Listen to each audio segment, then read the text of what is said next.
21:03, 32 grados la temperatura en Asunción. ¿Qué tal? ¿Cómo les va? Buenas noches. Estamos en vivo y en directo.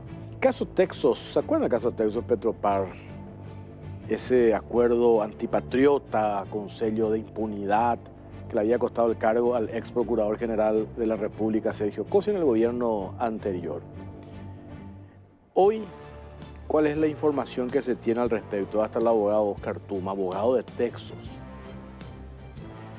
La justicia en nuestro país, por eso está en la instancia judicial, podría pronunciarse ahora en estos días. Y hay una serie de cuestiones que nos va a aplicar el abogado Tuma que podría darse en el caso Texos. En principio, lo que habíamos presentado es que el gobierno anterior firmó un acuerdo entre gallos y medianoche, a escondidas, $7 millones. Que entre paréntesis, que dejaron constancia de que un abogado iba a cobrar un poco más de $3,5 millones. Eso se judicializó, está en la instancia de la Corte Suprema de Justicia, tiene que decir si ese acuerdo sirve o no sirve.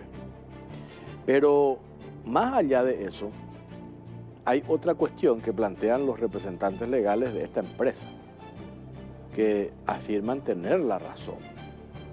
Cuando ya en el gobierno de Lugo, ¿se imaginan ustedes de cuándo viene? El gobierno de Lugo se hace una adjudicación, no se firmó contrato, pero ahí ellos dicen, la empresa, que se generó un compromiso y eso ha generado obligaciones. Y el Estado se tiene que hacer cargo. ¿Cuánto pide la empresa? Un poco más de $30 millones. Si se llega a un acuerdo, el Estado podría desembolsar 6 o 7. Este gobierno puede patear para adelante, pero tarde o temprano, aparentemente el Estado va a tener que pagar, si es que la justicia falla a favor de la empresa Texos. De eso vamos a hablar. Y después lo otro, en la era Mario Abdo, una empresa proveedora de sistemas informáticos, cámaras de seguridad, etcétera, etcétera, ganó $26 millones con empresas satélites. Y aparecen nexos de accionistas de esta empresa con representantes y hombres cercanos al expresidente de la República. Esta empresa, incluso los otros proveedores dicen que es una empresa mimada, o era mimada del gobierno anterior, y monopolizó contratos de seguridad e inteligencia, y que hoy, en el nuevo gobierno de Santiago Peña, este mismo grupo empresarial pretende mimetizarse para volver a quedarse con millonarios contratos del Estado. Acapararon, por ejemplo, en el Ministerio del Interior, en la policía, etcétera, etcétera, aprovechando también vínculos que tenían con el exministro del Interior del gobierno anterior. De eso también vamos a hablar. Y ahora vamos a arrancar con el tema Instituto de Previsión Social, IPS. Le agradecemos su presencia a Carlos Pereira, miembro del Consejo del Instituto de Previsión Social. Vamos a arrancar con un informe. Negocio redondo.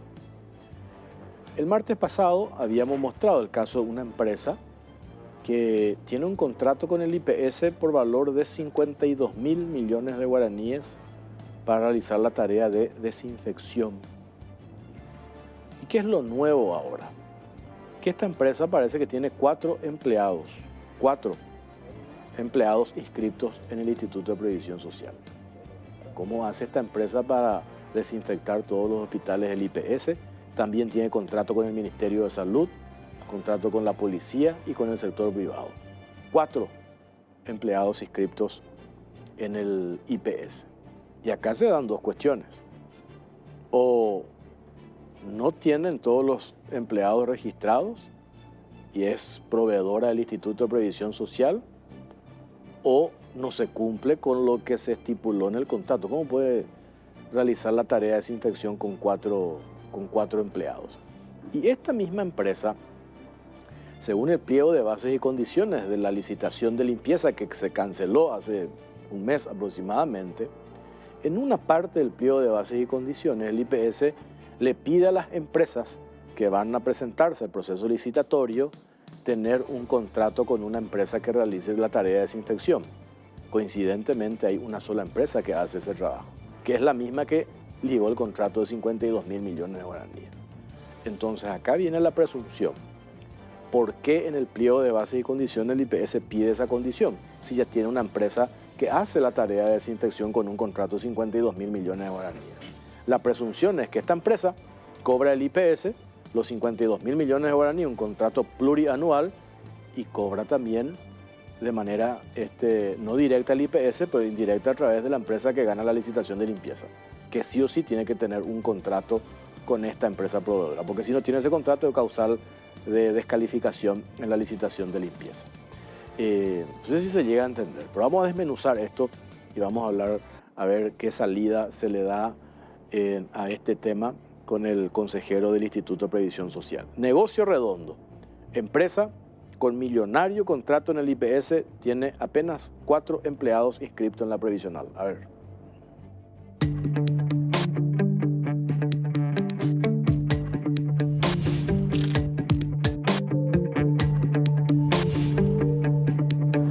Negocio redondo. Empresa con millonario contrato en IPS tiene solo 4 empleados inscriptos.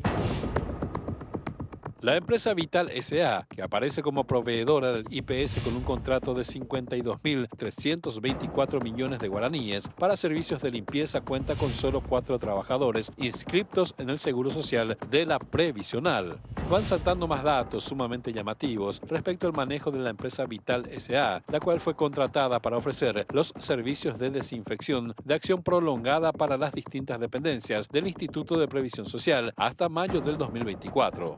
De acuerdo con el propio registro de la institución previsional, Vital, con número de RUC 800-45486, posee solo 4 trabajadores inscriptos en el Seguro Social. Los colaboradores de la empresa en cuestión perciben salarios comprendidos entre 2 millones y 3 millones de guaraníes, de acuerdo con un documento al cual accedimos. Surge la pregunta de cómo una empresa que posee un contrato con el IPS por casi 53.000 millones de guaraníes está cumpliendo a cabalidad sus servicios de desinfección, para lo cual le adjudicaron, si solo posee 4 personas en su nómina de empleados inscriptos en la previsional. ¿Cómo se entiende que 4 trabajadores tengan que limpiar los hospitales del IPS? ¿La empresa limpia realmente con 4 empleados o trabaja en la irregularidad? Y en el hipotético caso de que tenga personal en negro, ¿cómo el IPS contrata a una empresa que realiza esta práctica, teniendo en cuenta que existe un elevado índice de evasión en el Seguro Social? A esta rareza se suma que aparentemente las ex autoridades de la institución pretendieron direccionar hacia esta misma firma otra licitación de limpieza por 68.696 millones de guaraníes, pero que fue cancelada hace 3 semanas por falta de transparencia en el proceso. En el marco de esta licitación cancelada, uno de los oferentes que había planteado la oferta más baja hizo una protesta ante Contrataciones Públicas ante el doble contrato que se pretendía dar a la empresa Vital, en atención a que esta proveedora tiene el acuerdo por desinfección de casi 53.000 millones de guaraníes, que en el pliego de bases y condiciones de la convocatoria cancelada implícitamente se obligaba a las empresas interesadas en proveer el servicio a necesariamente subcontratar a Vital. De acuerdo con el pliego de bases y condiciones de la licitación cancelada, las empresas que se presentaron debían tener un contrato con otra firma que ofrezca un servicio de desinfección característica que solo Vital cumple en el país, por lo que la misma se convirtió en el gran árbitro de la convocatoria del IPS al aliarse solo con 2 de los 9 oferentes que se presentaron. Además, coincidentemente, estas 2 empresas fueron las que presentaron las ofertas más elevadas. Al retomar esta licitación, el IPS debe sacar el cuestionado ítem que exige a los oferentes a subcontratar a Vital por desinfección, para lo cual ya está contratada por la institución, por lo que de lo contrario, la previsional estará pagando doble por un trabajo que realizará al final la empresa que resulte adjudicada.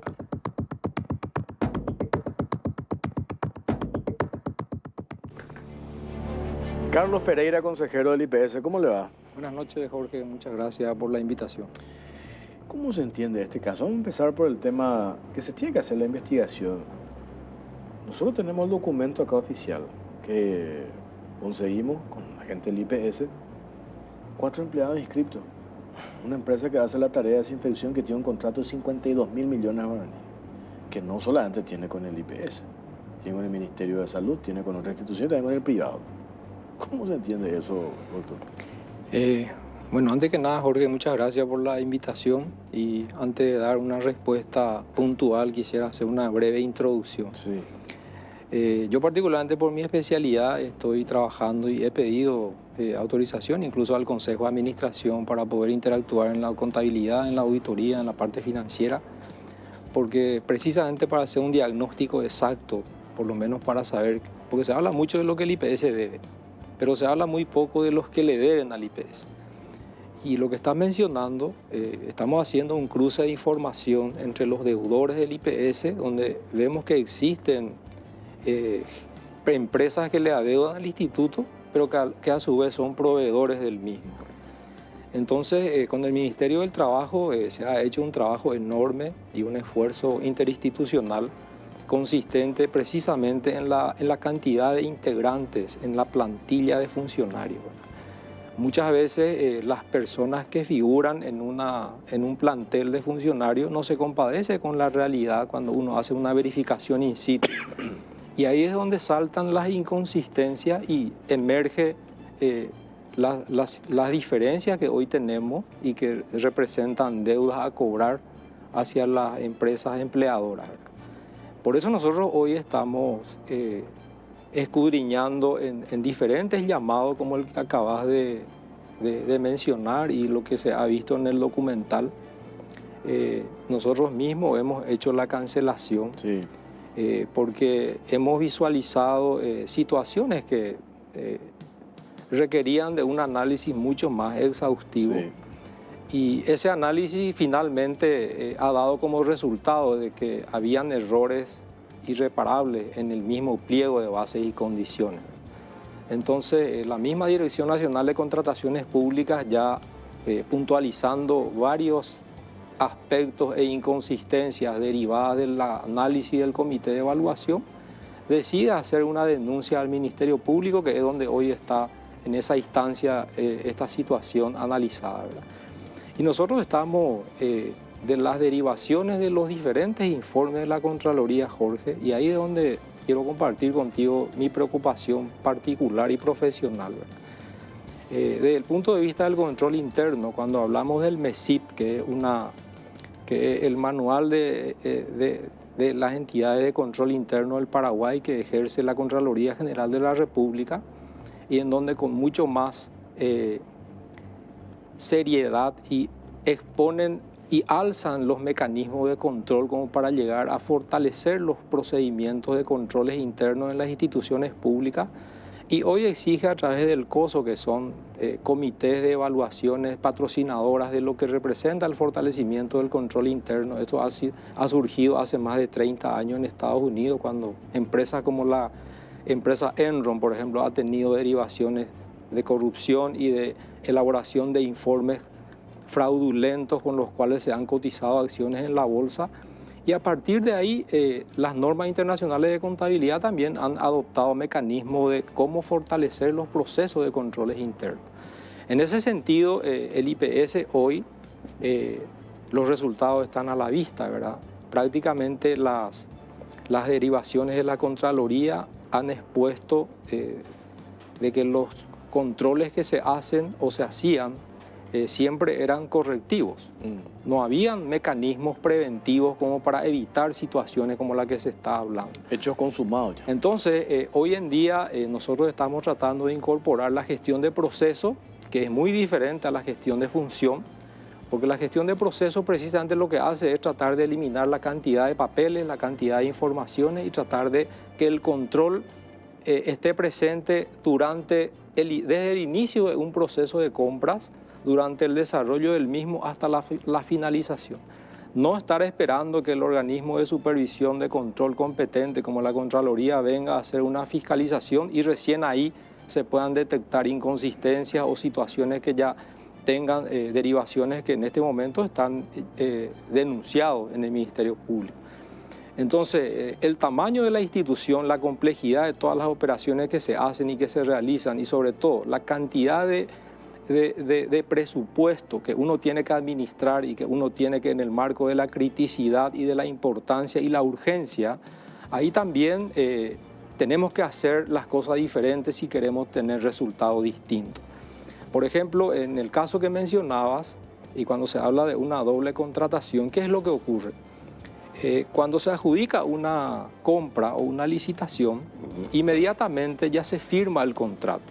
Cuando que el artículo 79 de la ley 2051 taxativamente establece de que pueden presentarse protestas en los 10 días hábiles siguientes a la adjudicación.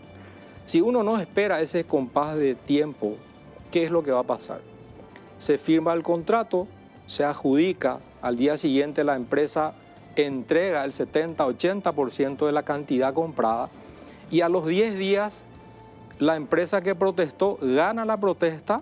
Esto se tiene que desestimar, se tiene que reasignar a quien ha ganado la protesta. Eso es sometido nuevamente a la evaluación en el comité y ahí se hace la evaluación sobre el 100%, cuando que ya la empresa anticipó el 80% a la entidad que ha sido objeto de protesta, ¿verdad? Entonces esas son las situaciones que, como muestra vale un botón, pero esas son las situaciones que demuestran las cantidades que se compran por encima de las posibilidades. Entonces, si tenemos una situación en un servicio tan sensible como es la limpieza o puede ser la seguridad, o todo es sensible realmente en un ámbito sanitario, Jorge. Por eso es que nosotros, el presidente mismo ha dispuesto la cancelación. Yo he acompañado y todo el Consejo finalmente esa decisión, y eso también a nosotros hoy nos obliga a realizar verificaciones, a ampliar las investigaciones que de la propia Dirección Nacional de Contrataciones Públicas vienen instando a la institución a hacer investigaciones forenses de auditoría para deslindar responsabilidades. Y a veces nosotros terminamos haciendo solamente el plan de mejoramiento tradicional, que es lo que realmente se hace para ir corrigiendo algunas situaciones o algunos procedimientos. Pero cuando ya se tienen situaciones que han sido denunciadas, nosotros ya estamos obligados a no solamente tomar conocimiento de esa situación, sino hacer un análisis profundo y transversal para poder incorporar mecanismos de control interno y cambiar la forma de hacer las cosas, ¿verdad? Hoy están en una situación financiera preocupada. Preocupante. Preocupante. De hecho que sí, Jorge. Y entonces, cuando hablamos de una licitación, ¿cuántas publicaciones y denuncias periodísticas hemos visto de los arreglos en los procesos licitatorios, sobre todo el tema de limpieza, ¿verdad? Todos los días, ¿verdad? Entonces ahí decimos nosotros que se presenten la mayor cantidad de empresas, pero que no solamente se mire precio, sino que también la experiencia. Porque la administración anterior, Battaglia, presionado también por las cuestiones mediáticas, ha contratado empresas que no tenían la experiencia de limpiar un hospital. Y nosotros acá hemos hablado con médicos, con enfermeras, con asegurados. Se llegaron a postergar cirugías programadas porque no se limpió bien el quirófano, que denunciaron los médicos.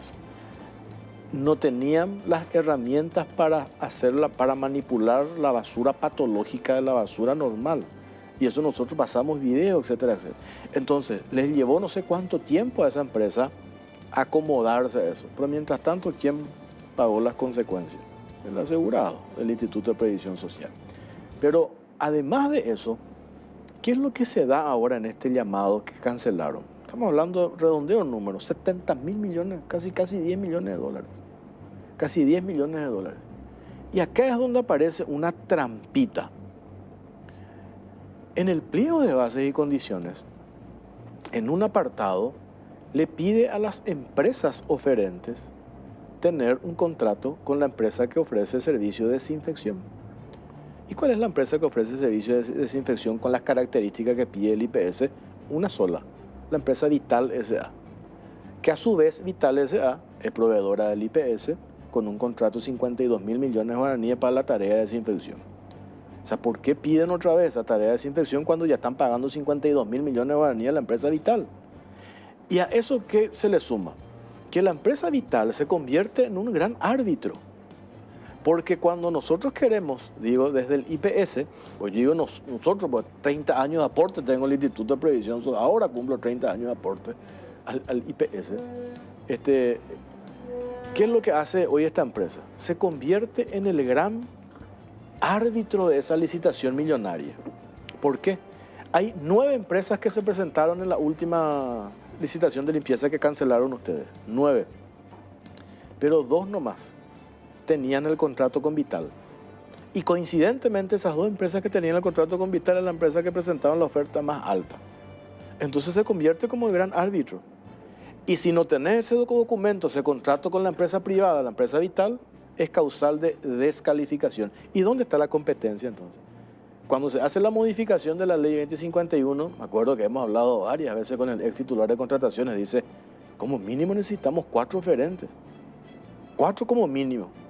Acá se presentaron 9, pero 2 nomás tenían posibilidades porque en el pliego estaba la trampita que tenía que tener. Tenemos este informe al respecto para mostrar y después seguir hablando con el consejero Carlos Pereira. A ver.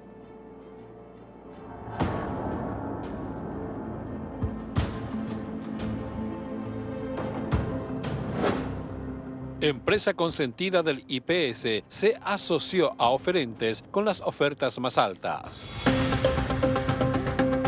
La empresa Vital S.A., que fue contratada como proveedora de la previsional para servicios de desinfección, aparece como la encargada de dar su autorización a las empresas que estaban participando de otra licitación de limpieza por 68.696 millones de guaraníes, que fue cancelada por el Instituto de Previsión Social. En ese sentido, una de las empresas que hizo la oferta más baja realizó una protesta ante la Dirección Nacional de Contrataciones Públicas, la cual comenzó a realizar una investigación referente al llamado hecho por el IPS.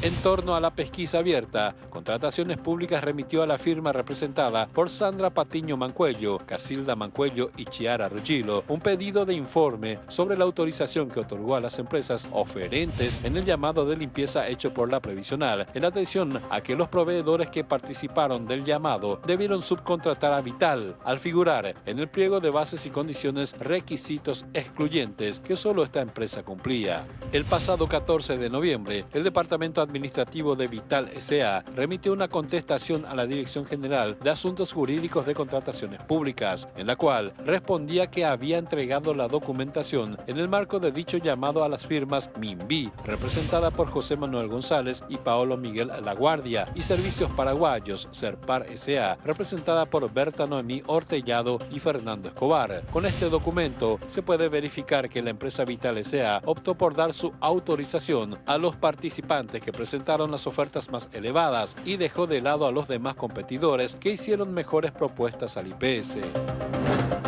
Documento trucho de Vital.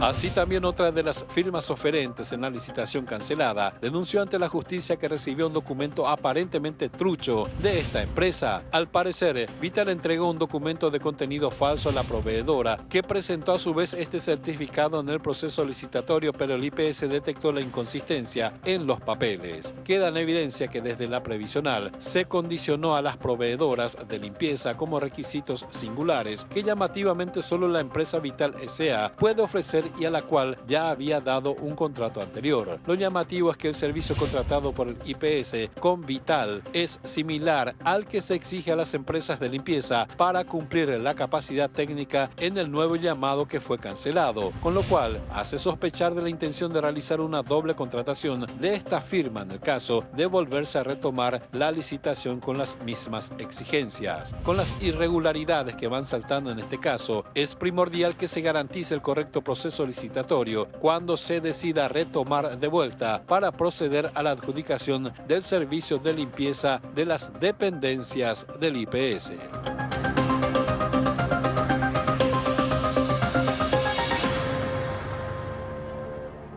Se entiende perfectamente, ¿verdad? Se entiende perfectamente. Acá tengo la nota 14 de noviembre de 2023 que le remite la empresa Vital a la Dirección General de Asuntos Jurídicos de la DNCP.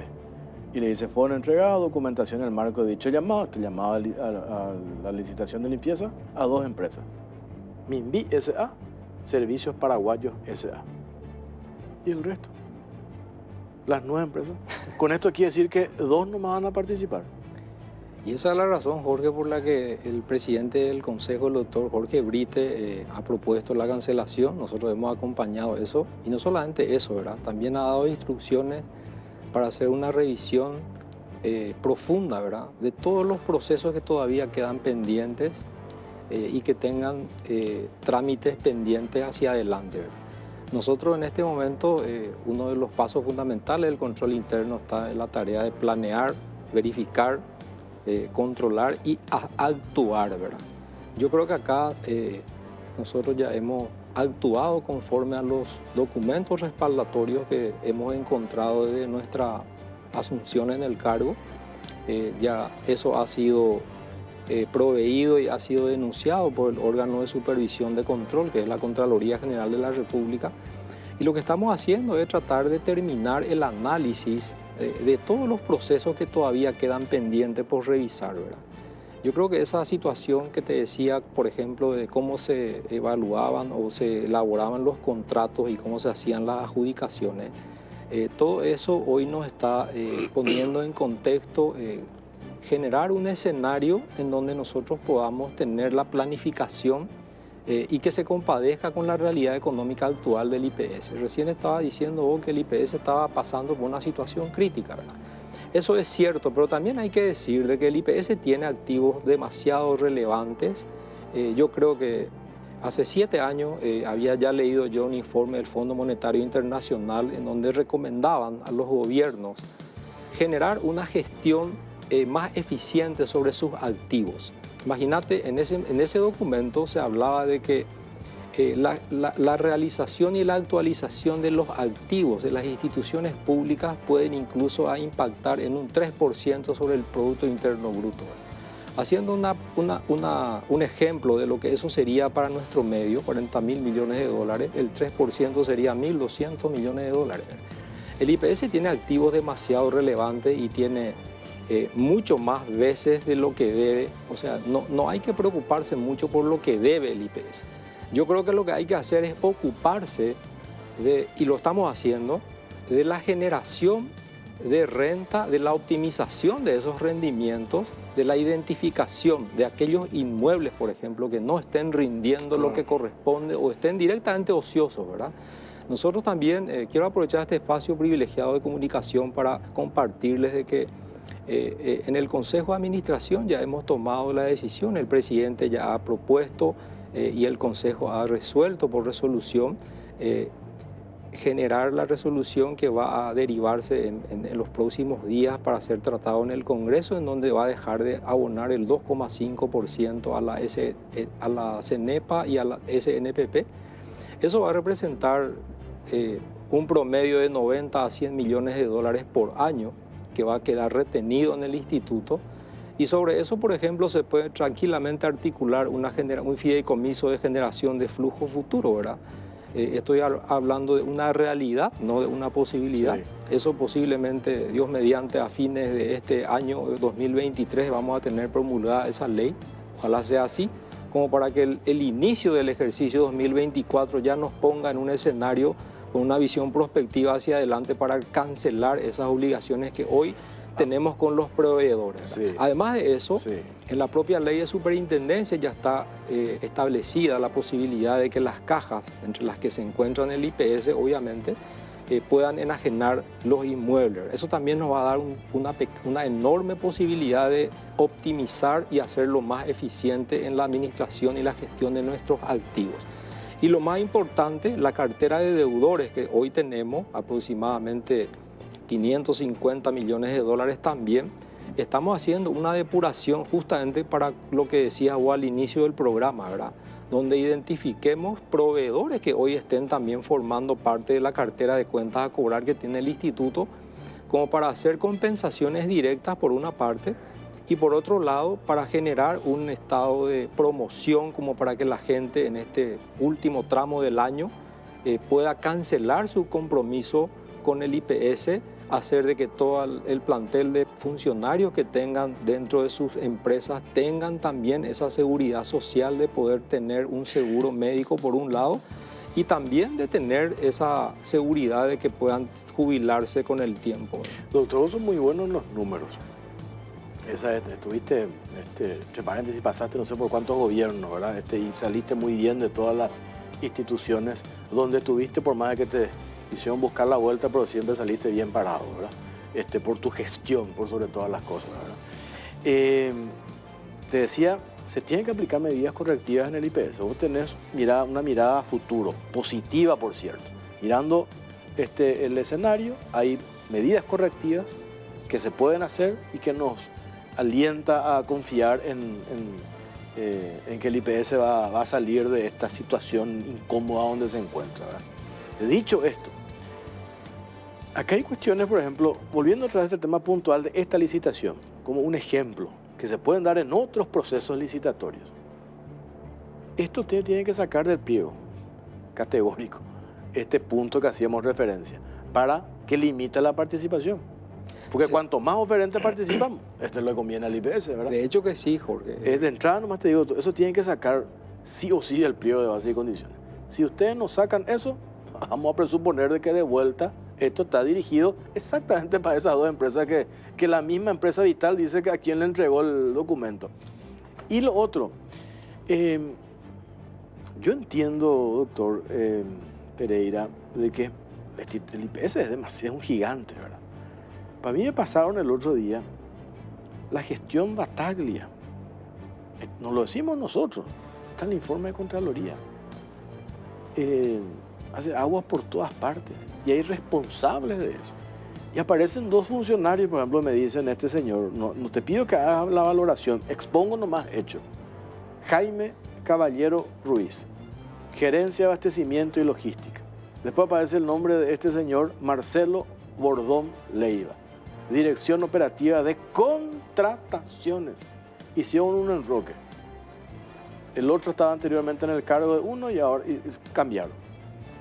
Eran articuladores de la gestión Battaglia. Entonces ahí es cuando nosotros decimos, pero yo entiendo y respeto el trabajo que hace por decir medidas correctivas. Pues ¿cómo haces las medidas correctivas con estos dos hombres que yo no digo que sean corruptos, ni mucho menos no estoy diciendo eso, pero eran articuladores de la gestión de Battaglia, que hoy hay indicios de hechos punibles que ya están en el Ministerio Público? ¿Cómo tenemos que cambiar, sacarlos? Y no sé, yo creo que en el IPS hay funcionarios que están en condiciones de acompañar la gestión, esta proyección que estás haciendo, ¿verdad? Pero con estas personas que tienen estos antecedentes de ser los articuladores de todo lo que hoy sabemos de la gestión de Battaglia, no pueden seguir estando uno en la UOC del IPS y el otro en otro cargo importante. ¿Me explico, doctor? Entiendo, Jorge. Yo creo que acá hay que separar las cosas, ¿verdad? Todo lo que está denunciado en la Fiscalía está siendo investigado. Yo creo que no me corresponde a mí emitir juicios de valor ni opinar sobre personas en particular. Sí quiero compartirte lo que nosotros estamos trabajando, ¿verdad? Estamos haciendo un análisis de todos los contratos que todavía están pendientes. Estamos tratando de incorporar la planificación en los procesos futuros de compra con la participación activa de lo que decías recién, de los médicos, de las enfermeras, de quienes realmente auscultan la necesidad mínima que tiene que haber por cada tipo de medicamento, de acuerdo a la criticidad, de acuerdo a la cantidad que se utiliza en cada tipo de hospital. Y estamos haciendo un mapeo geográfico, ¿verdad?, de cómo están distribuidos los hospitales regionales, las características de quién tiene alta complejidad, quiénes son unidades de salud, unidades de salud o centros de salud, porque tienen sus categorías también. Y estamos trabajando en una suerte de descentralización también, ¿verdad? Ese proceso de descentralización, por decirte un ejemplo, ¿verdad?, que cada director de un hospital se encargue de la limpieza de su hospital, por ejemplo, y que dé participación en la comunidad en la que está interactuando ese hospital para poder generar empleo contratando de repente un plantel de limpieza para lo que no sea quirúrgico. Y lo que sea muy especializado, entonces hacer, como decías, un llamado abierto. Ya vamos a tener en vigencia la ley 7021, en donde tiene que haber una cantidad de oferentes y que se presenten realmente aquellos que antes inclusive no se presentaban al instituto. Nosotros estamos evaluando y yo particularmente voy a hacer una propuesta en donde en el pliego, así como vamos a sacar algunas cosas y vamos a corregir otras, yo quisiera incorporar también de quienes han tenido en el pasado algún antecedente, algún sumario, alguna denuncia de cualquier índole, que eso también ya se ponga como una causal excluyente, ¿verdad? Eso va a dar mucha transparencia a aquellas empresas de diferentes ramos y de diferentes servicios, como para que tengan también la posibilidad cierta de ser un proveedor del Estado y realmente se amplíe el abanico de oferentes, ¿verdad? Que es lo que se busca, ¿verdad? Transparentar el proceso, simplificar los tiempos sobre todo, y hacer de que todo pueda ser revisado, pueda ser trazable, pueda ser auditable en cualquier momento. Clarísimo. Doctor, te agradecemos tu tiempo, vamos a seguir hablando. Que muchas aristas, y contigo podemos hablar del tema, esto que hablamos con el ministro de Economía hoy, de esta ley que está en discusión ahora, que hay consenso, el tema de la superintendencia. Clave lo que se ha hecho, porque aparentemente hay un consenso en un 98,5%. Y esos hay son un pasos sindicato muy ahí que está... ¿verdad? Esos son pasos muy importantes hacia adelante, porque esa serie de paquetes de reformas estructurales es la que nos falta para incorporar la institucionalidad que hoy debe garantizar, sobre todo para un ámbito tan sensible como es la jubilación de un trabajador. Totalmente. Gracias, doctor, por tu tiempo. Al contrario, gracias por la invitación. Nosotros hacemos una pausa. A la vuelta venimos ya con este informe, la era Abdo. Este clan de esta empresa que ganó 26 millones de dólares con empresas satélites. Y a la vuelta también ya va a estar con nosotros el abogado Oscar Tuma. Pausa, ya venimos.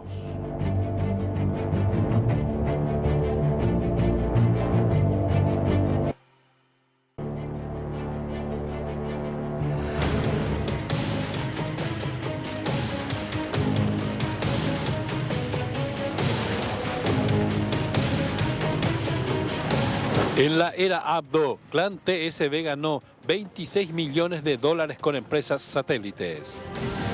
La empresa TSB del Paraguay SRL ligó más de 26 millones de dólares en el gobierno de Mario Abdo Benítez a través de empresas satélites y el monopolio de servicios de seguridad e inteligencia del Estado paraguayo. Pese a los millones desembolsados, ni siquiera arregló las cámaras de videovigilancia del sistema 911, para lo cual fue adjudicada en uno de los varios contratos conseguidos. La proveedora TSB es una empresa ampliamente favorecida por el gobierno del expresidente Mario Abdo Benítez con las licitaciones de inteligencia y seguridad que adjudicó durante su mandato. Desde el año 2018, la firma participó en 53 licitaciones, resultando adjudicada en unas 33 y facturando así un total de 84.884.826.283 guaraníes, unos 11.744.396 dólares al cambio actual, en todos los llamados en los cuales se encuentra adjudicado. Sin embargo, dicho monto se queda corto porque no incluye a las demás empresas que se encuentran vinculadas a la misma y que también se llevaron jugosas adjudicaciones en todo el mandato anterior.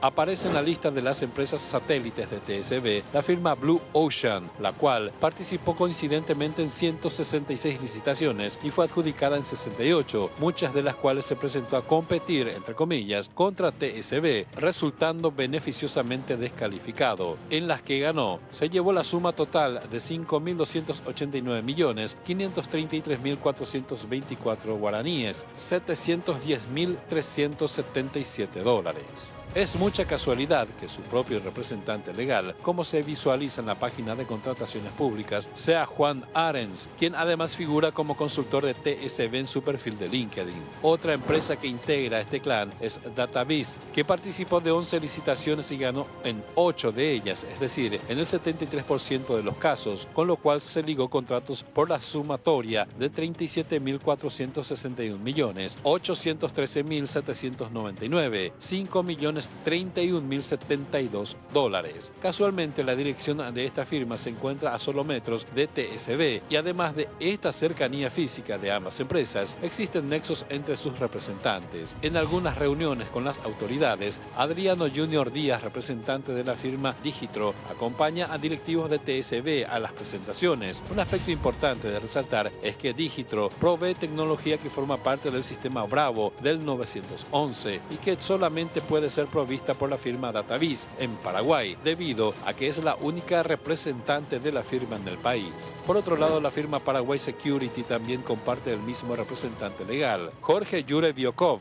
y participó en consorcio con TSB en varias licitaciones, resultando adjudicada por la suma de 64.114.394.025 guaraníes, $8.610.478.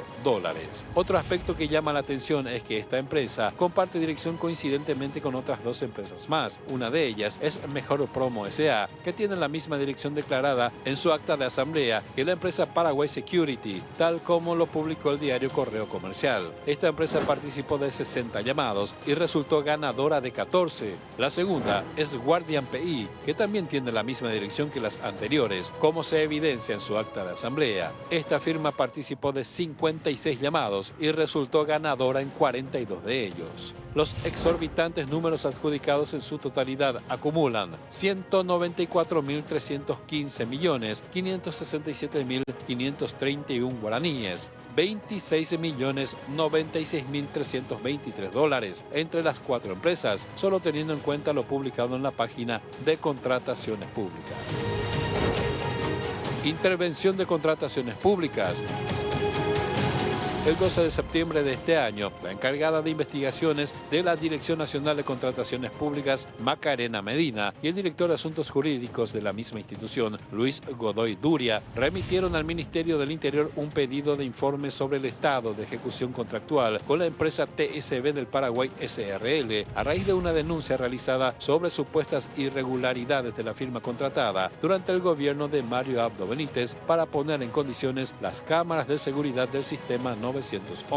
En la nota se expone que desde hace tiempo se vienen denunciando las irregularidades de los procesos licitatorios donde participa esta empresa, con pliegos notablemente direccionados para una única empresa, hechos a la medida de las posibilidades de cumplimiento de nada más y nada menos que TSB del Paraguay SRL, empresa ilegalmente favorecida y apañada por las autoridades del gobierno anterior. Añade que las irregularidades cometidas por y en favor de TSB del Paraguay SRL no se circunscriben únicamente a los pliegos y a la etapa competitiva, sino que trasciende a la ejecución contractual, mejor dicho, a la inejecución contractual o ejecución deficiente de los suculentos contratos obtenidos bajo competencia desleal y con métodos ilegales en abierta oposición a las normativas y principios que rigen las contrataciones públicas. En la denuncia se adjunta la investigación publicada por La Caja Negra, en la cual se exponían los procesos licitatorios, adjudicaciones y contrataciones a favor de la firma a cargo de Jorge Yurevikov y Pablo Enrique Salinas, tales como el identificador 403.674 para la actualización y adquisición de equipos para el Sistema Integrado de Gestión de Emergencias SIGE 911 ad referéndum plurianual y el identificador 419.935 de actualización y adquisición de equipos para el Centro de Seguridad y Emergencias del Sistema 911 de la Policía Nacional para Asunción y regionales ad referéndum plurianual. Por estas contrataciones, la firma TSB debía prestar el servicio de instalación, mantenimiento y actualización de los equipos de videovigilancia. Sin embargo, según el reporte emitido por el jefe del Sistema 911 de la Policía Nacional, de las aproximadamente 1.500 cámaras de videovigilancia con las que se contaban en un principio, dejaron de funcionar 800 cámaras, mientras que en septiembre del 2021 se contaba solamente con 641 cámaras en conexión y 786 sin conexión. Al final del mes de septiembre del 2022, solo quedaron 511 en conexión, debido a la falta de cumplimiento contractual por parte de TSB. En la denuncia se resalta que el incumplimiento de esta firma de sus obligaciones contractuales con el Estado presupone un millonario perjuicio para las entidades contratantes e igualmente lesiona los derechos de los ciudadanos, derechos fundamentales como el de la vida, vida, la seguridad de las personas y sus patrimonios, considerando el propósito de las cámaras de vigilancia que sirven para monitorear las calles y como herramienta fundamental para el combate a la delincuencia, mal que soportamos día a día todos los paraguayos. Los encargados de contrataciones públicas habían emplazado al Ministerio del Interior a remitir toda la documentación sobre esta empresa y advirtieron que podrían investigar de oficio y adoptar otras medidas pertinentes al caso denunciado. Las conexiones descubiertas entre TSB del Paraguay y sus empresas vinculadas arrojan serias dudas sobre la transparencia y legitimidad de las licitaciones y contratos adjudicados durante el mandato del expresidente Mario Abdo Benítez. La evidencia sugiere que estas empresas podrían estar operando como una red de colaboración, dirigiendo fondos millonarios del Estado hacia sus propios intereses. Esta situación refleja un direccionamiento evidente y desmedido de los recursos del Estado hacia empresas amigas y mimadas por el Estado.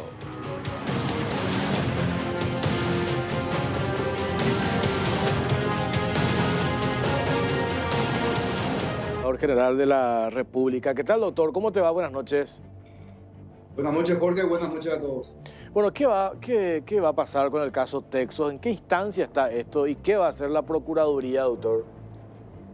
La Procuraduría, bajo la dirección del doctor Caballero, había planteado una acción de nulidad que fue confirmada por la Cámara respecto del acuerdo al que había llegado la anterior administración de la Procuraduría con la firma Texos, porque evidentemente se trata de una demanda que no tiene ni pie ni cabeza desde nuestra percepción, desde nuestro análisis, que no corresponde porque no existe mérito, entonces mal se acordó. La gente de Texos recurrió en una acción de inconstitucionalidad y está pendiente de resolución eso. Si básicamente la Corte Suprema rechaza la acción, queda firme la nulidad de ese acuerdo y el juez de primera instancia a cargo se encuentra en condiciones, se encontraría en condiciones de dictar resolución en esa causa, en esa demanda, donde Texos plantea una demanda millonaria contra Petropar y el Estado paraguayo. ¿Y qué pasa si la justicia falla en contra del Estado a favor de Texos? Nosotros vamos a agotar todas las instancias, creemos que no existen argumentos jurídicos, la decisión de rescindir el contrato se ha dado de manera legítima, no ha sido cuestionada en la jurisdicción competente, nosotros entendemos que se encuentra agotada la vía ya para plantear una discusión sobre eso y por ende consideramos que es descabellado el reclamo que plantean en sede civil, donde exigen una indemnización por parte del Estado paraguayo. Cuando se reclama esta indemnización por parte del Estado, antes de ese acuerdo que se firmó en el gobierno anterior, como nosotros decíamos y que habíamos denunciado acá entre gallos y medianoche, esa demanda original creo que es un poco más de ¿cuánto? 30 millones de dólares, un poco más de 30 millones.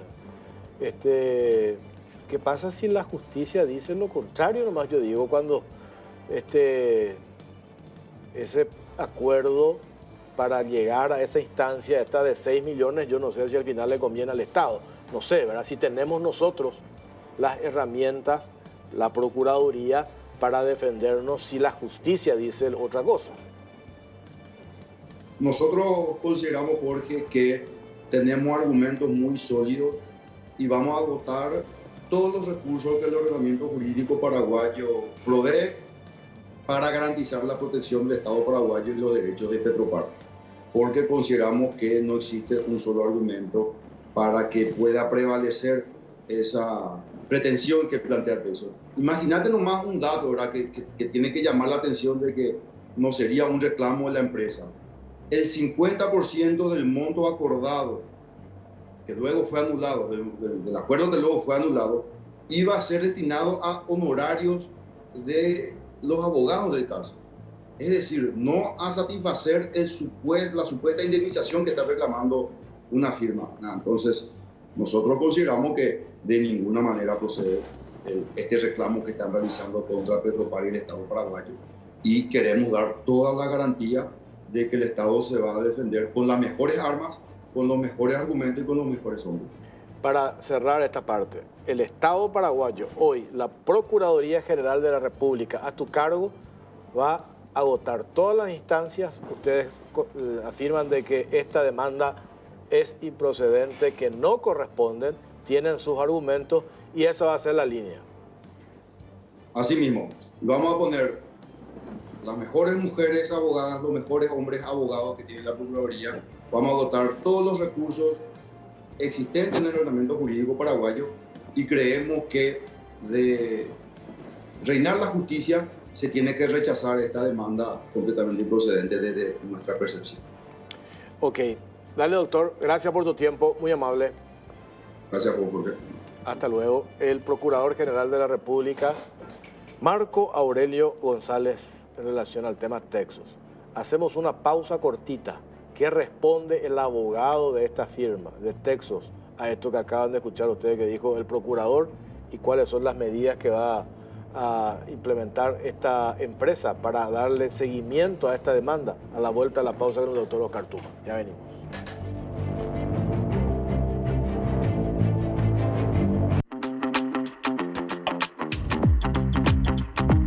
¿Cómo estás, Jorge? Buenas noches para vos, para los televidentes. Bueno, escuchaste lo que dijo el Procurador General de la República sobre vos, abogado de Texos. Dice él, la demanda no corresponde, es improcedente y vamos a votar todas las instancias para defender al Estado. ¿Qué respondes a eso? Yo creo que tiene que ser más cauto. Este fanatismo irracional le puede causar un terrible daño y un perjuicio enorme a toda la República del Paraguay. Entonces yo, en una demanda de indemnización donde uno no sabe el resultado final, por lo menos en primera instancia, uno debe actuar con cautela. Le veo muy fanatizado y al hacer el análisis de la causa, dentro de la causa existen informes que dan la razón a Texos, existe una pericia designado por el juez la causa que le da la razón a Texos, la DNCP como la Contraloría le dan en el expediente la razón a Texos. O sea, todas estas instituciones dicen Texos tiene razón. Entonces yo creo que tendría que ser un poco más cauto el Contralor, el Procurador, perdón, teniendo en cuenta estas situaciones que se dieron en el expediente. Pero esto no es nuevo, porque ya en el 2011 la Contraloría sostenía que Petropar actuó de forma negligente. Y la institución, es la institución en el 2011, sigue siendo la institución. O sea, si la Contraloría tiene una posición en el 2011, no porque lleguen nuevas autoridades puede cambiar la posición. También la gente de todas las instituciones hablan del perjuicio y la negligencia de Petropar. Entonces yo actuaría con mucha más cautela. Y otra situación, esta es una demanda que data del 2011. Estamos hablando de una demanda que empezó con 31 millones de dólares. Si hoy el Estado sufre un revés, vos tenés que calcular a ese capital un interés del 2% mensual. O sea, yo actuaría con más calma, vería otras salidas, otras alternativas si la causa no sale como ellos piensan que va a salir. Y te digo, así como él está fanatizado, ni aunque venga Petrocelli y le revivamos, si la razón está de este lado, va a tener la razón la Procuraduría, a no ser que muevan los resortes del Estado para forzar esa situación. Y ya por algo estamos en una causa que empezó en el 2011 y no finaliza. O sea, lo que estamos en el mundo diario de los pasillos del tribunal, sabemos que cuando ocurre esto es porque se está cajoneando y porque el juez, por temor, no quiere sacar una sentencia favorable, en este caso a Texos, por la represalia que puede tener. Entonces, ¿qué hacen? Vienen cajoneando. Hace 3 años la causa está en auto para resolver. En el 2011 empezó la causa y no se resuelve. Entonces, esas son alertas que tiene que sonar. ¿Para qué? Para que nosotros podamos obtener un resultado favorable, hablo yo en nombre de él, ¿verdad? Y acá tenemos que ir un poquitito a cómo surgió esto, porque mucha gente a lo mejor ni sabe qué pasó el tema Texos. Ahí quiero ir a algo que, porque nosotros habíamos enunciado esto acá. Esta es una licitación para compra de combustible. Se da en el 2009 a causa de que en ese momento no habían barcazas, problema del río, entonces había que traer el combustible de la Argentina con camiones, cisternas. En 2009 estaba como presidente de la República, Lugo. Fernando Lugo. Se hace el llamado Petropar hace el llamado, Sí. Se presentan 3 o 4 empresas y Le Texo adjudican a espera, Texo. Le adjudican a Texo. Sí, Antes de la firma del contrato, porque no se firmó contrato, no. antes de la firma del contrato, autoridades o del equipo evaluador, no sé, no recuerdo ya qué instancia de Petropar, se dan cuenta, dicen ellos, de que esta empresa no estaría en condiciones de cumplir con ese compromiso de proveerle a Petropar lo que se había comprometido en esa adjudicación, por una serie de dudas, por ejemplo, el capital, me hicieron referencia a eso, y otros puntos más. Si no se llegó a firmar contrato, si solo se llegó a la instancia de la adjudicación, ¿por qué se reclama? La adjudicación te da un derecho. El adjudicatario tiene ya el derecho de pasar a la siguiente instancia, que es la firma del contrato. Pues no se firmó el contrato. ¿Y por qué no se firma el contrato? No es como vos relatas. En honor a la verdad, y hay declaraciones de los directores jurídicos, creo que el doctor Ferreiro habló en una oportunidad hace 2 o 3 años atrás y explicó. ¿Dónde se da el problema? Cuando Petropar tiene que conseguir una carta de crédito, recurre primeramente al Citibank y le dice, sí, te vamos a dar la carta de crédito. Cuando ya formalmente solicita esta carta de crédito, el Citi le dice, no reunir las condiciones, no hay manera que te dé una carta de crédito. Entonces, en ese momento, Petropar le dice a Texo, vamos a prorrogar nuestra firma del contrato hasta que solucionemos este problema, y eso ocasionó nuevamente una nueva póliza por parte de Texo, comenzó a ocasionar daño, Texo comenzó a movilizar, estamos hablando de 40.000 toneladas de combustible que tienen que venir por tierra, o sea, no estamos hablando de 2 o 3 barcazas, estamos hablando de 600 camiones que ya comenzó a generar Texos como parte de su obligación, porque tenía que dar cumplimiento a lo establecido en la adjudicación, a mover toda esa logística. Pero ¿cómo si no se firmó el contrato? ¿Qué pasa? Cuando no se consigue esa carta de crédito, que era fundamental para que se pueda firmar el contrato, entonces se da una reunión, y eso contado por el propio Adolfo Ferreiro, tengo la grabación.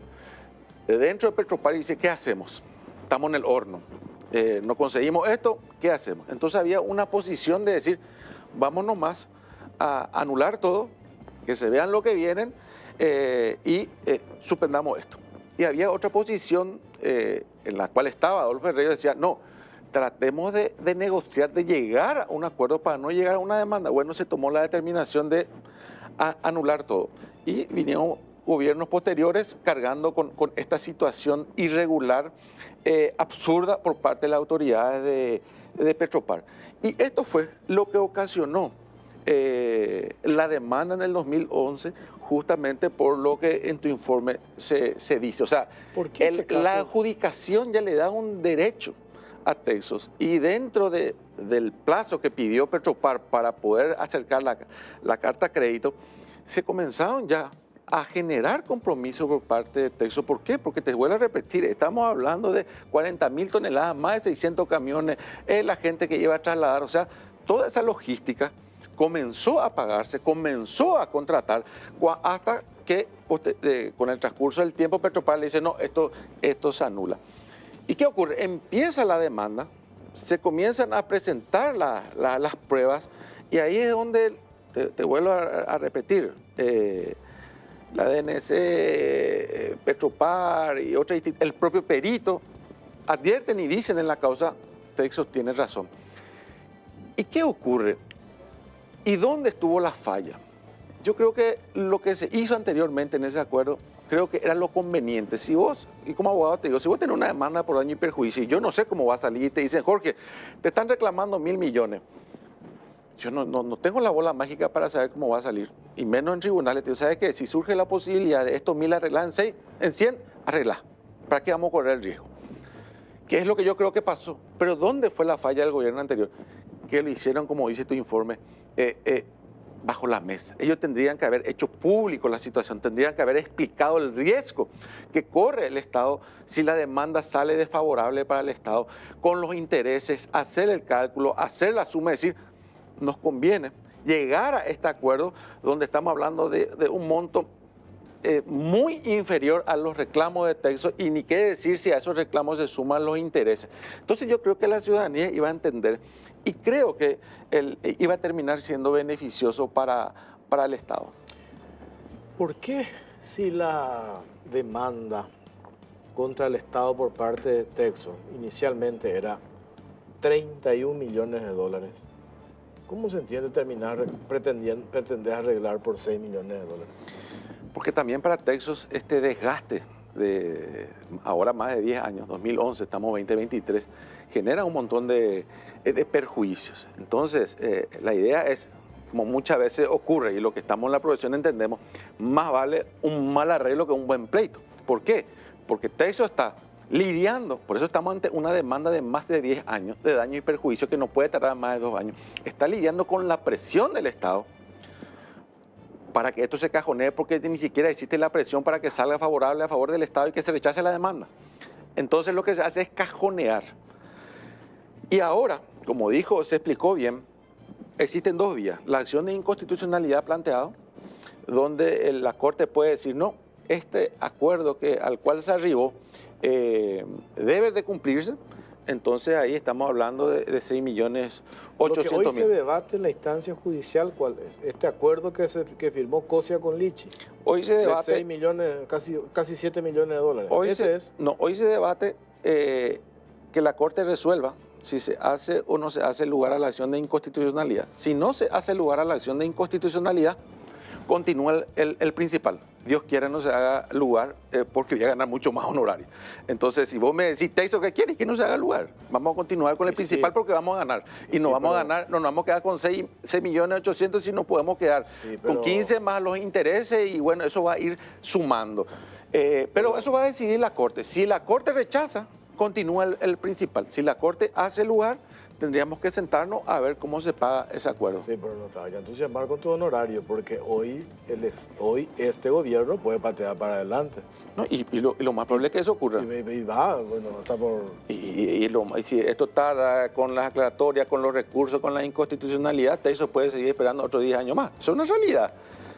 Pero acá yo creo que tenemos que ser puntual, porque decir, nos parece sospechoso que los acuerdos honorarios se alzan, y eso qué le importa al procurador si es una cuestión de Texas y los abogados. O sea, a mí que me interesa lo que vos me vas a dar a mí si al que está enfrente no le afecta. Si vos querés de los 6 millones, vos querés repartir los 6, problema tuyo. O sea, ¿por qué me agravio? Yo tengo que pagar los 6 y listo. Como vos repartís tu plata, problema tuyo. Entonces, pienso yo, porque la firma Texas sigue interesada a buscar un arreglo, no porque tenga miedo, sino porque sabe, y yo te confirmo, vamos a seguir esperando otros 10 años más. Pero en algún momento va a llegar un resultado. Y ese resultado puede ser y puede generar una pérdida enorme al Estado. Hoy, los que están al frente van a ir, pero los que están hoy al frente de Petropar y los que están al frente de la Procuraduría tienen la brillante oportunidad de analizar objetivamente el expediente, analizar los riesgos y decir que no conviene. ¿Hacemos este acuerdo? ¿Hacemos un ofrecimiento de pago en 5 o en 10 años? ¿O nos arriesgamos? A lo mejor, como suele ocurrir, dicen, y vamos a arriesgarnos, total, este gobierno no va a ver esa situación. Seguramente verán 2 gobiernos adelante, pero en algún momento vamos a acordarnos, así como hoy nos acordamos de Lugo y todos los que anularon esto, de acá a 10 años más acordando en lo que tuvieron la oportunidad de arreglar y ni siquiera quisieron sentarse a conversar. Yo te vuelvo a repetir, por instrucciones de Texas yo estoy habilitado para buscar una solución y no hacer un acuerdo por debajo de la mesa, sino explicar a la ciudadanía la conveniencia. Y cualquier abogado te puede decir, el riesgo existe, ese riesgo puede ocasionar un perjuicio económico enorme al país, y por el otro lado existe una posibilidad de que la pérdida sea muy inferior a lo que se puede perder si el pleito sale favorable al Estado. El Procurador General de la República dijo, si en este país prima la justicia, no va a salir favorable a Texas. Si en este país prima la justicia, hace rato Texas tendría que haber ganado esta demanda. Esa es la realidad. No tenemos que mentir. Yo creo que hablando como abogado de Texas. No, estoy hablando, haciendo un análisis. Claro, entiendo, pero no digo nomás también por, vos dijiste, doctor, el fanatismo del procurador. yo entiendo que cuando ellos tienen también los argumentos jurídicos, más vale que defiendan su posición. ¿Qué argumento jurídico? Si dentro de lo que está el expediente, te vuelvo a repetir, la pericia le da la razón a Texas. Informes... ¿Y qué fue el caso que perdió Texas en Argentina, en Buenos Aires? Lo que pasa es que Texas inició la demanda en Buenos Aires. Ahí salió una sentencia, no, esta demanda tiene que iniciarse en Asunción, no es que perdió. Yo hoy inicio una demanda en Asunción, el juez me dice, no, este hecho punible se dio en Capiatá, tenés que ir a Central a iniciar, entonces agarró mis papeles. No fue sobre el fondo, sino la jurisdicción, ¿verdad? Es la jurisdicción nada más, o sea que eso también nunca se aclaró, y si no, ya perdieron allá, no se perdió nada, se inició allá. Los tribunales dijeron, no, esto tiene que ser en Asunción porque allá se dio esta situación, agarraron sus papeles y vinieron a demandar acá. Tengo que hacer una última pausa, Cintia, ¿verdad? Última pausa y venimos para cerrar con este tema.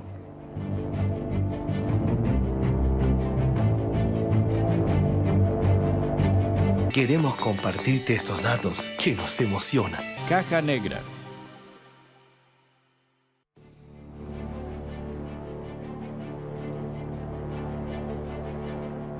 Bueno, 22 y 25, tenemos 3 minutos. A ver, doctor Oscar Tuma, acá me pasa que hay dictámenes de asesoría jurídica de Petropar que recomendaron que esto no es improcedente. Hay un dictamen del anterior Procurador General de la República, no Cosi, el que tuvo antes, que esto no corresponde. ¿Esto es en relación al acuerdo que se hizo? En relación al acuerdo.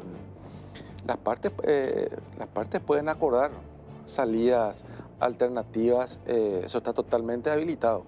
Acá lo que yo creo que no tenemos que actuar con fanatismo. Sí, existe la buena voluntad. Pero las autoridades tienen que ser celosos del dinero público, doctor. Si ellos ven, no les cierra el argumento. Por eso yo te decía, para explicar, porque tenemos tiempo esta parte. Cuando no se llegó a firmar contrato aún, vos me decís, con la adjudicación, y ahí sí entiendo, la empresa tuvo que haberse movido desde el punto de vista de la logística para cumplir, porque en ese momento todavía no sabía que no se iba a firmar el contrato. Claro, por el contrario, Petropar pasó el plazo, no firmó y pidió una prórroga, o sea Claro, que ni siquiera inmediatamente Petropar dijo, esto vamos a dejar sin efecto. Claro, pero ahí es donde se tiene que medir cuánto le generó a la empresa Texas ese tiempo de expectativa antes de la firma del contrato con la adjudicación. Hay una pericia. ¿Cuánto? Hay una pericia. Hay una pericia. ¿Cuánto duró eso? ¿Un mes, 2 meses? Hay una pericia en la causa de un perito designado por el juez que en la conclusión dice, Texas tiene razón, le deben esta plata. Eso está ahí. Mira, ¿le deben esta plata? ¿Le deben los 30 o le deben este acuerdo de 6? No, estamos hablando de la causa principal. ¿Los 30? Así es. ¿El perito, digo? El perito designado ni siquiera por Texas, designado por el juez, el licenciado Lemir. Al hacer un análisis de toda la documentación, él concluye, Texas tiene razón, arreglen. Eso está ahí. ¿Quién tiene el resultado Te hago llegar, eso está en el expediente. En el expediente? Sí. Del caso de la demanda principal, de sí. los 30 y pico millones de dólares. Y ahí es donde entonces vos decís, hoy si arregla el Estado, el caso Texas le puede costar, números más, números menos, 10 millones de dólares. Menos. Le puede costar lo mismo que... 6 millones de dólares. Si no asume o si no se sienta a negociar, a lo mejor no en este gobierno, a lo mejor se dilata, se plantea acciones, Va a pasar se patea para adelante, el Estado va a tener que pagar ese monto original. El capital que va a tener que resolver y el juez, más los intereses. Más los intereses de 2.5% mensual desde que inició la demanda. Hace tu cálculo. Claro, entiendo perfectamente ahora. O sea, estamos hablando de una demanda que puede llegar a más de 150 millones de dólares. Pero hoy estamos en la resulta de la justicia. Sí. La justicia todavía, en las instancias donde está, puede decir es improcedente lo que plantea Texas. Y murió el tema. Con las pruebas diligenciadas en el expediente. Con lo que está en el expediente, no con lo que yo digo. Yo te llamo y te digo, Jorge, vamos a hablar cómo podemos solucionar esto. La otra es decir, Yo sé que no me va a tocar a mí pagar. No, Se verán los ya sé. gobiernos que vengan. Vos decís como abogado sentarte a solucionar con el Estado paraguayo. No, yo digo que el Estado. No, ya sé, entiendo, pero yo digo, ¿qué pasa si los administradores de justicia, en la instancia donde esto se encuentra, qué pasa si ellos dicen, Texo no tiene razón? Terminó el caso. Terminó. El riesgo de 6 millones de dólares que deja de percibir Texo contra 150 que puede terminar pagando el Estado. Entonces hay que esperar lo que diga la justicia. Pero ¿Quién se va a sentar a negociar ahora con el Estado si todavía la justicia no se pronunció? Por eso te estoy diciendo, por un lado vos decís, me siento, hago las explicaciones, analizo el expediente, yo me voy con mis pruebas diligenciadas, viene todos los abogados, las mejores mujeres, como dijo el procurador, se sientan enfrente y decimos, bueno, esto tengo a favor, esto tengo en contra, esto tengo a favor. Texo pierde, y pierde 6 millones. El Estado pierde y puede llegar a superar los 100 millones de dólares. ¿100? Y claro, con los intereses. Se está hablando de 2.5% mensual desde que empezó la demanda, de casi 13 años. Y va a ir a apelaciones, otros 5 va a ir. O sea, ¿quién es el que corre más riesgo? ¿Texo de perder los 6 o el Estado de perder 100 o 150? ¿Vos qué harías? Yo voy a esperar que la justicia se pronuncie. Si la justicia sale a favor de Texo, nosotros vamos a tener otra posición diferente. Gracias, doctor. No, gracias a vos. No vaya a ser tan duro con el Estado paraguayo. No, por el contrario. Hoy estamos dispuestos nosotros a sentarnos, a hablar, debatir extraoficialmente. Te vuelvo a repetir, si sale una sentencia favorable a Texas, los montos van a ser muy diferentes para sentarnos a conversar. ¿Por qué? Pues ya tengo una sentencia. Y si sale favorable, voy a apelar nomás. Y voy a ir, o sea que... Bueno, está bien, vamos a seguir hablando sobre este tema. Sí. Gracias, doctor. No, gracias a vos. Nos vamos, gracias por acompañarnos. Buenas noches.